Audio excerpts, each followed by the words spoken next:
பாக்கியலட்சுமி சீரியல்ல தாத்தா கேரக்டர் இறந்ததுக்கு அப்புறமா நடந்ததே இதுதான். கதையே மாறி போச்சு. இந்த மாதிரியா இந்த சீரியல்ல பார்த்தீங்கன்னா, மயுவா நடிக்கிற அந்த பொண்ணு பார்த்தீங்கன்னா, ஒரு பேட்டி குடுத்துருக்காங்க. ஸோ அந்த பேட்டி இப்ப இணையத்தில பயங்கரமா வைரல் ஆகிட்டு இருக்குது. ஆக்சுவலா இந்த பாக்கியலட்சுமி சீரியல்ல அடுத்ததா என்ன நடக்க போகுது அப்படிங்கிற எதிர்பார்ப்பு பார்த்தீங்கன்னா, ரசிகர்கள் கிட்ட அதிகமாவே இருக்குது. காரணம் இந்த சீரியல்ல ஒரு பில்லர் ஆஃப் சப்போர்ட்டா இருந்த ராமமூர்த்தி கேரக்டர் பார்த்தீங்கன்னா, இறந்து போறது போல காமிச்சு ரசிகர்கள ஒரு மிகப்பெரிய அதிர்ச்சியிலேயே உறைய வச்சுட்டாங்க. அதிலயும் ராமமூர்த்தியினுடைய 80வது பிறந்தநாள் கொண்டாடின அடுத்த நாளே அவர் இறந்து போறது போல காட்சிகள் வச்சிருந்தாங்க. ராமமூர்த்தி பிறந்த நாள்ல ஈஸ்வரி கிட்ட நான் செத்தா கூட கோபி வந்து கொல்லி வைக்க கூடாது. என்னுடைய மகள் பாக்கியா தான் எனக்கு இறுதி சடங்கு செய்யணும் அப்படிங்கிற மாதிரியா சொல்லும்போது நமக்கு இவங்களுடைய கேரக்டரை முடிக்க போகிறாங்களா அப்படிங்கிற மாதிரியான சந்தேகம் வந்துச்சு. அதே போலவே திடீர்னு ஒரு ப்ரோமோ ஷேர் பண்ணி ராமமூர்த்தியினுடைய இறுதி தருணங்கள் அப்படிங்கிற மாதிரியா சொல்லி ரசிகர்களை அதிர்ச்சி அடைய வச்சுருந்தாங்க. அதுக்கப்புறமா இந்த வாரம் முழுக்கவுமே பார்த்தீங்கன்னா ராமமூர்த்தியினுடைய இறுதி சடங்குகள் அண்ட் அதில் நடக்கிற பிரச்சனைகள் தான் இருந்துட்டு வந்துச்சு. அண்ட் அதே போல் கோபி ராத்திகாவோட பாக்கியாவோட வீட்டுக்கு வந்து அழுதுகிட்டு இருந்தார்.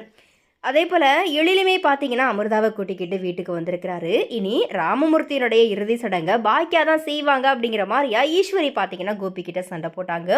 அதுக்கப்புறமா அடுத்த நாள் ராமமூர்த்தியினுடைய இறுதி சடங்குகளும் நடந்துச்சு.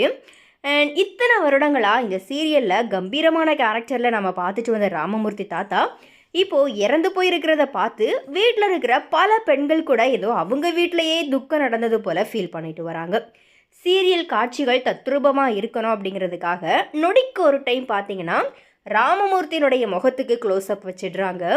இதை பார்க்குற ரசிகர்களில் பார்த்தீங்கன்னா இது கண்டிப்பாக கண்கலங்க வச்சிருச்சு. இந்த நிலையில தான் இந்த சீரியல் பற்றி இந்த சீரியலில் மயு கேரக்டரில் நடிக்கிற நடிகை பேபி ஷெரின் பார்த்தீங்கன்னா பேட்டி ஒன்றில் பேசியிருக்கிறாங்க. ரீசெண்டாக பாக்கியலட்சுமி சீரியலில் ராமமூர்த்தி தாத்தா இறந்தது போன்ற காட்சிகள் ஷூட் பண்ணாங்க. அதை பார்க்கும்போது நிஜத்திலேயே எனக்கு அழுக வந்துருச்சு. அப்படியே நிஜத்தில் ஒருத்தங்க இறந்துட்டா எப்படி இருக்குமோ அதே போலவே அங்கே எல்லா சடங்குகளுமே பண்ணாங்க. நான் சின்ன பொண்ணு அப்படிங்கிறதுனால என்னை கடைசியில் நடைபெற சடங்குக்கு மட்டும் வேண்டாம் அப்படிங்கிற மாதிரி சொல்லிட்டாங்க. வீட்டில் வச்சு நடக்கிற எல்லா சடங்குகளுக்குமே நானும் அங்கே தான் இருந்தேன். எனக்கு அதை பார்க்கும்போதே ரொம்பவே கஷ்டமாக இருந்துச்சு. அந்த காட்சிகளில் பாதி தான் ஒளிபரப்பு பண்ணாங்க. இன்னும் ஒரு சில காட்சிகள் பார்க்குற ரசிகர்களையுமே கண்கலங்க வச்சிடும். அந்த அளவுக்கு பார்த்தீங்கன்னா ரொம்பவே தத்ரூபமாக எடுத்திருந்தாங்க. ஆனால் அந்த சீரியலில் நடிக்கிற நடிகர்கள் எல்லாருமே என் மேலே ரொம்பவே பாசமாக இருப்பாங்க. அதுலேயும் ராமமூர்த்தி தாத்தாவை சொல்லவே வேணாம். அவர் சீரியலில் எப்படி இருக்கிறாரோ அதே போலவே தான் நிஜமாவும் தாத்தாவாக தான் எல்லார்கிட்டையுமே நடந்துக்குவார். அதே போல் எனக்கு அம்மாவாக நடிக்கிற ரேஷ்மாவும் அப்படி தான். முதல் நாள் ஷூட்டிங் போகும்போது அவங்க ஷூட்டிங்க்கு வந்ததுமே நீ தான் எனக்கு பொண்ணாக வரப்போறியா அப்படிங்கிற மாதிரியா கேட்டாங்க. அப்பத்துலேருந்தே இப்போ வரைக்குமே எனக்கு ஒரு அம்மா போல தான் அவங்களுமே நடந்துக்கிறாங்க.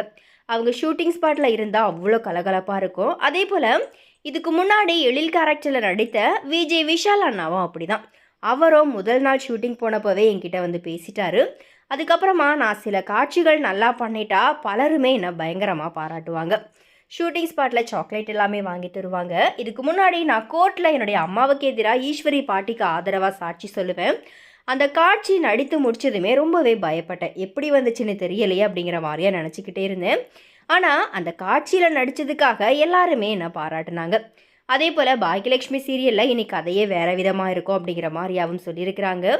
இந்த மாதிரி அந்த பேட்டியில் பார்த்தீங்கன்னா ஷெரின், அதாவது மயு கேரக்டரில் நடிக்கிற ஷெரின் வந்துட்டு பேசியிருக்கிறாங்க. ஸோ இப்போ இந்த வீடியோ பார்த்தீங்கன்னா இணையத்தில் பயங்கரமாக வைரல் ஆகுது. ஸோ எனவே இது குறித்த உங்களுடைய கருத்துக்களை மறக்காம கமெண்ட்டில் ஷேர் பண்ணுங்கள்.